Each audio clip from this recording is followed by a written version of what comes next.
ఈ వీడియోలో మీరు దట్టమైన నల్లమల్ల అడవుల్లో క్రూర మృగాల మధ్య ఒక గుహలో 12 సంవత్సరాలుగా నగ్నంగా తపస్సు చేసిన అక్కమహాదేవి గురించి తెలుసుకోబోతున్నాం. ఈ ప్రాచీన గుహకు వెళ్ళాలంటే రోజుకు 100 టికెట్లు మాత్రమే ఇస్తారు. మరియు ఈ గుహకు చేరుకోవాలంటే 16 కిలోమీటర్లు నీటి మార్గం ద్వారా మాత్రమే వెళ్లాల్సి వస్తుంది. అసలు అక్కమహాదేవి ఎవరు? రాజభవనాన్ని వదిలి నగ్నంగా నడుచుకుంటూ ఈ గుహకు ఎలా వచ్చింది? ఎందుకు వచ్చింది?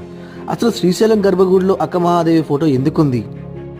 ఫ్యామిలీతో గుహను చూడడానికి వచ్చిన ఒక పర్యాటకురాలు అన్నీ వదిలి ధ్యానం చేస్తూ ఇక్కడ ఎందుకుండిపోయింది? ఈ మిస్టరీ వీడియోలంటే కిందున్న లింక్ ప్రెస్ చేసి పూర్తి వీడియో చూడండి, లేదా నా ఛానల్లోకి వెళ్ళి పూర్తి వీడియో చూడండి.